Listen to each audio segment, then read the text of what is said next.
place in the world, and it's there. There in the stones and under the trees.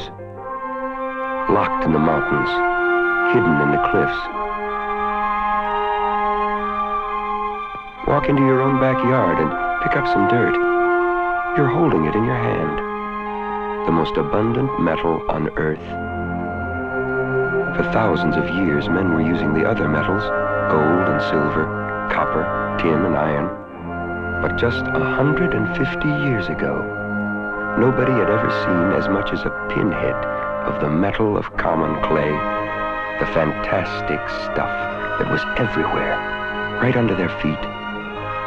They found it at last, and it became one of the most precious metals, rarer than silver or gold, a metal for kings. And then, in 1886, two men discovered how to use electricity to free whole rivers of it.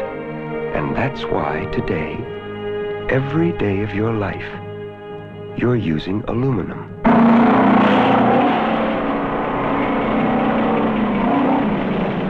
Up at the top of Australia, at a place the Aborigines named Weipa, there's more aluminum in the raw than anywhere else in the world. They call the ore bauxite when it's rich enough to dig, and out of 4 pounds of this red stuff, someplace maybe half a world away will come a pound of shining metal.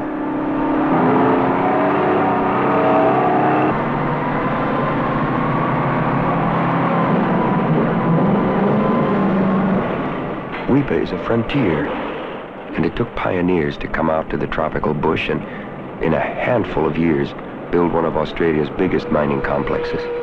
Hundreds of miles from anywhere. Night and day, the mining goes on, and these tough, skilled Aussies work like the devil. When the monsoon rains hit, nothing but a Jeep can drive in, and about the only way anything gets in or out is by air or sea. To take the big ships, they had to dredge a harbor at Weipa, and now they sail the bauxite all over the world to refineries in Australia, Japan, the US, Europe, Africa. The ore, crushed and cleaned, goes into the hold so fast, a 60,000-ton ship can be turned around in 24 hours. Next stop for this cargo is Marseille, France. But anytime, on any ocean, the bauxite ships are moving. Outside, it's 95 in the shade, and at the end of your shift, a beer tastes like you died and woke up in heaven. Weipa is a hot, hard life, but they probably wouldn't change it for any other kind. Their families are out here too, in a whole new town set down on this equatorial coast. They really are pioneers. The truck drivers and engineers and cat operators, chemists and tugboat captains and drillers and surveyors and mechanics who start aluminum on its way to the world. In Jamaica, in the Caribbean, they dig bauxite and then they refine it. Raw red ore goes in at one end of the refinery, and for 2 days you don't see it again. It disappears into a city of pipes and towers, a giant's chemistry set that never stops bubbling day or night.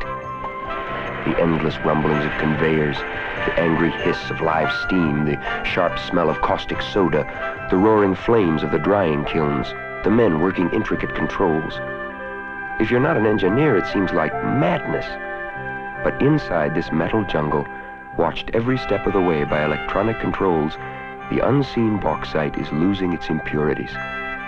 Until at last, out the other end, comes pure white aluminum oxide, the stuff they call alumina, and the metal is one step nearer to being freed. They load it in ships and head for England, the US, South America, Africa.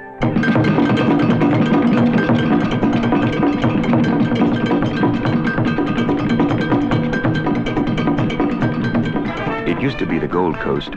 Now it's Ghana, and one of the biggest aluminum reduction plants in the world is here. The ships full of alumina sail in from all over, and they're unloaded with the biggest vacuum cleaners you ever saw.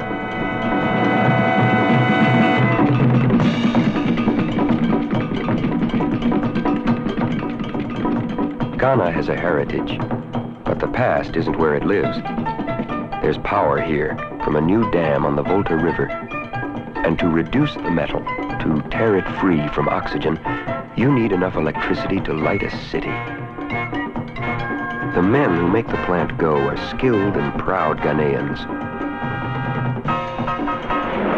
Now it happens. Into the 1,000-degree heat of something called a pot drops the aluminum oxide. It dissolves in a chemical flux, the electricity runs through, and deep inside the molecules, the miracle begins.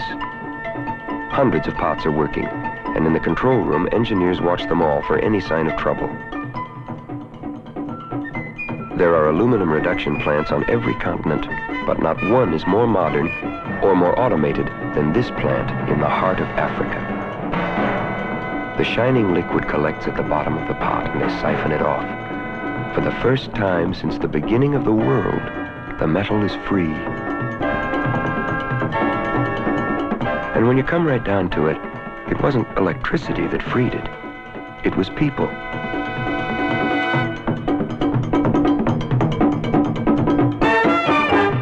Ingots for Europe, the Middle East, South America.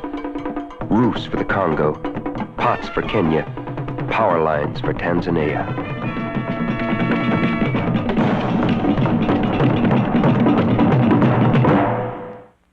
If you were playing God and set out to create one perfect metal, you'd end up with something pretty close to aluminum.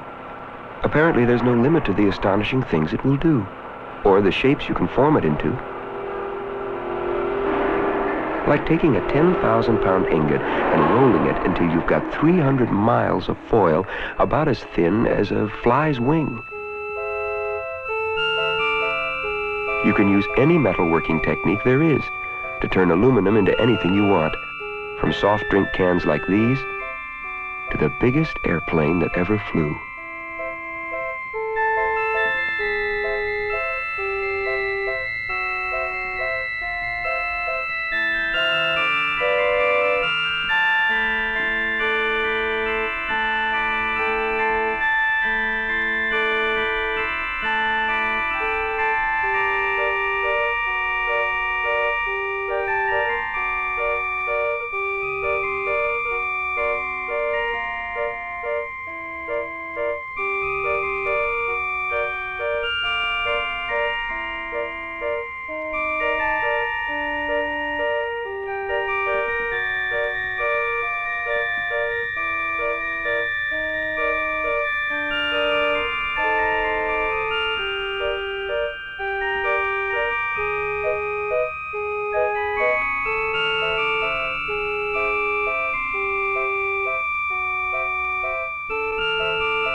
In a little shop in Paris, a man named Paco Rabanne designed some of the most fantastic clothes in the world, out of nothing but aluminum. Painstakingly, piece by tiny piece, he creates a dress, and a woman knows there's not another dress like it in the world.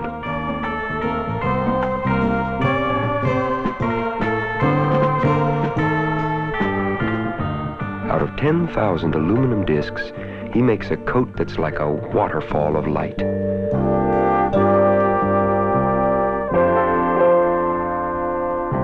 The best tennis rackets and golf clubs are aluminum. And so are the truest arrows.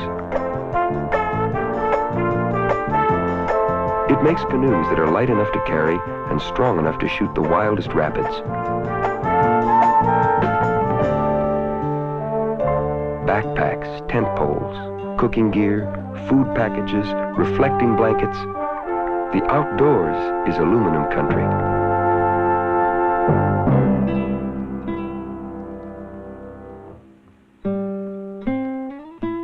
Once upon a time, a young Dutch couple went on a honeymoon by the sea, down where the salt spray hangs in the air, and they took their house with them.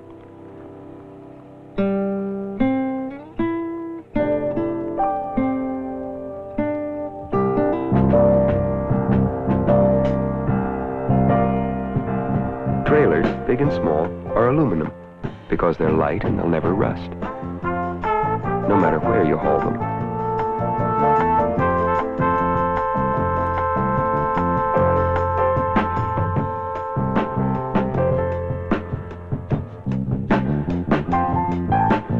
In Piccadilly Circus, in the heart of London, they gather every night around the statue of Eros, the god of love. He's one of the oldest aluminum statues in the world, but hardly anybody seems to care.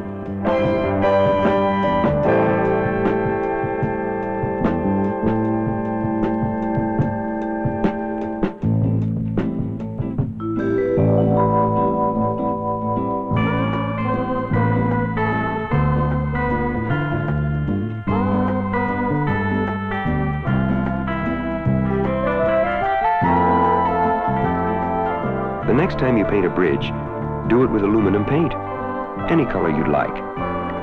In fact, use it to cover anything you'd rather not paint again very soon.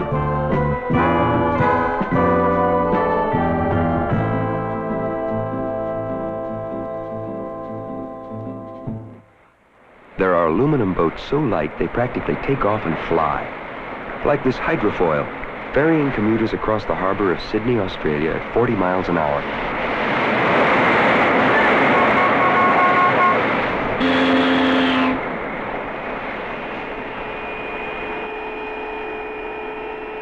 The hovercraft rides a cushion of air 7 feet off the water.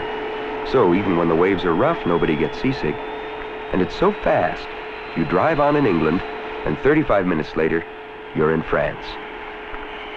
Except for her rubber skirt, she's aluminum top to bottom.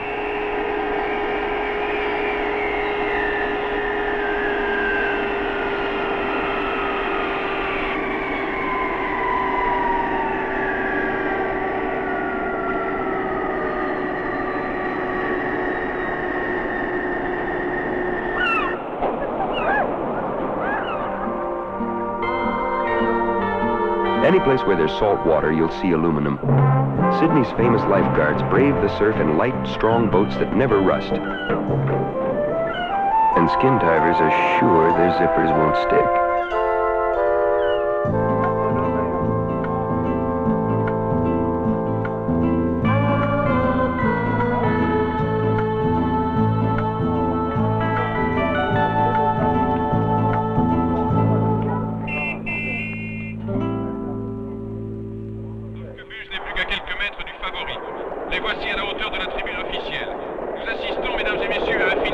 Longchamp, just outside of Paris, is the most beautiful place in the world to watch a horse race. You watch them run on aluminum shoes while you're sitting in an aluminum grandstand.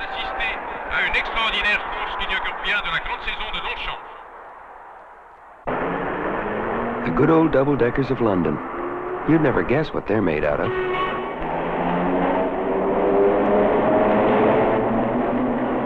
And all over the world, the newest rapid transit trains are aluminum.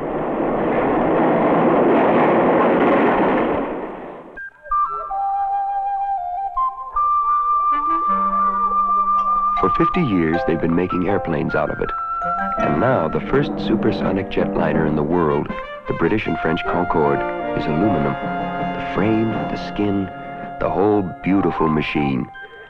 You travel 60,000 feet in the air at 1,400 miles an hour, and suddenly, New York is only 3.5 hours from London.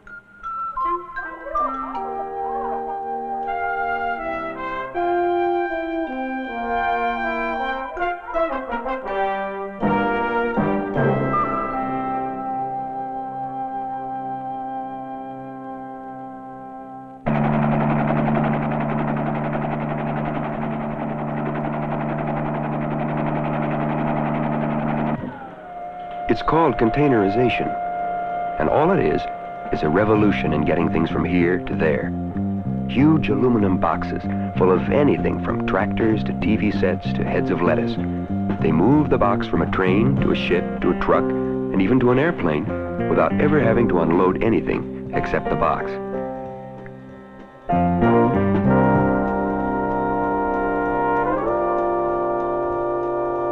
The next time you see an aluminum highway tanker, it could be hauling printer's ink, chemicals, gasoline, even wine, or cold cargo, like liquid natural gas at 260 degrees below zero, because the colder aluminum gets, the stronger it gets. The metal is letting architects do things they could never do before. On top of an exhibition hall in Hanover, Germany, they built 750 apartments using just one structural member, a star-shaped aluminum extrusion. And they're some of the most surprising apartments you ever saw.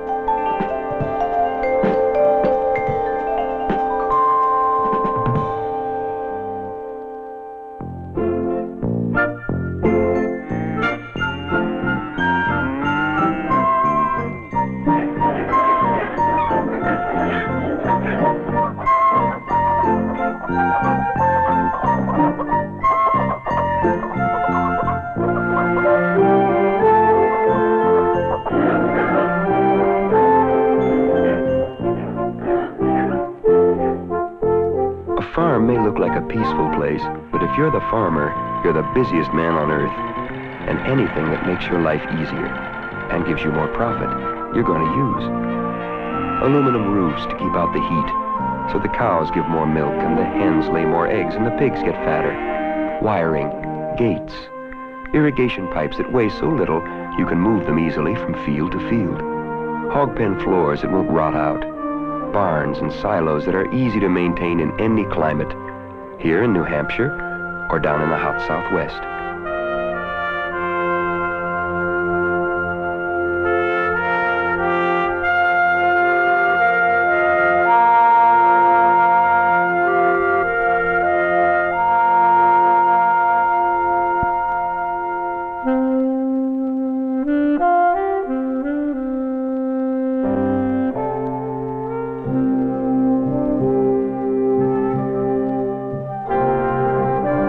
In every big city of the world, look up at the beautiful new skyscrapers and you're seeing aluminum. They're covered with panels of the metal, often colored with sculptured patterns.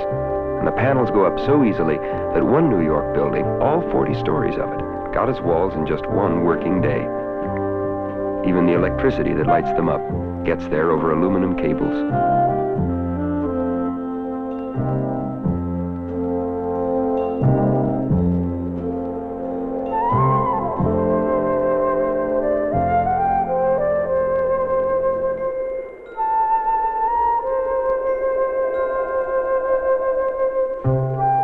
In Vermont, where the winters are long and hard and cold, there's a 200-year-old house with walls and shutters and window frames that don't need painting, and gutters that won't rust out, and storm windows and screens that are always tight.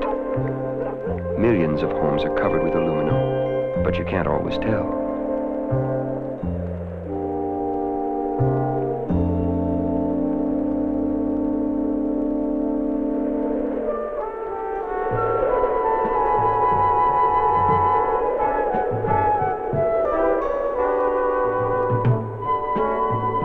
For 27 years, this Grumman Hellcat sat on the ocean bottom, 4,000 feet down. And when they brought it up, you could almost fly it.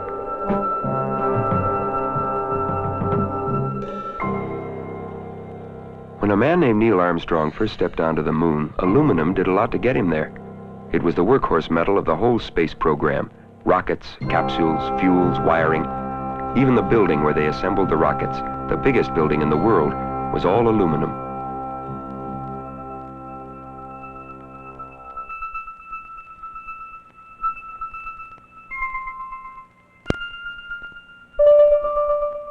Any place you go, it's already there.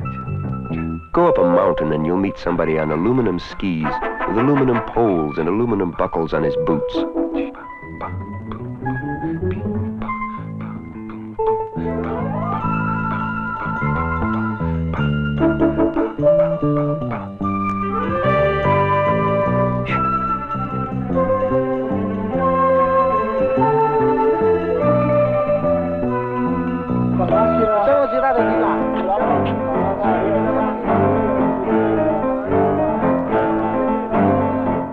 If you want to see the shape of tomorrow's cars, go to Turin, Italy, and look up Pininfarina. He's probably the most advanced designer and builder of cars in the world.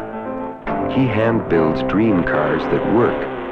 High-performance cars that are as safe as a car can be, with bodies and chassis and engines and wiring, all aluminum.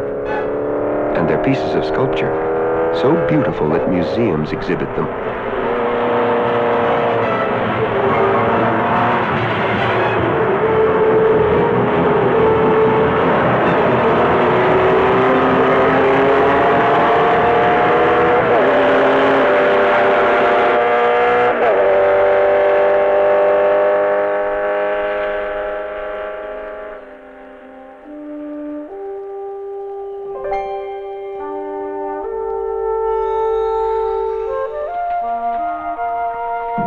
In the developing parts of the world, aluminum is helping people build a new kind of life from the ground up. It's roofs to keep out the heat, and pots to cook in, and power lines to bring in the first electricity, and irrigation pipes to grow more food. Everywhere, people are really what aluminum is all about. It's hundreds of thousands of them working together to find the metal and free it and shape it into the things that people need.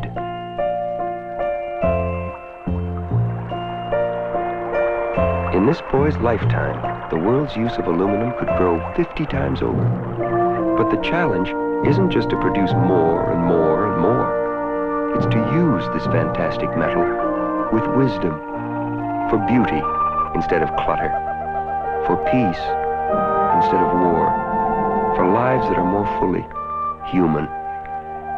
Light, strong, beautiful, virtually inexhaustible. The only limit to what aluminum can do is man's imagination. It's the youngest major metal, and its future is all ahead of it.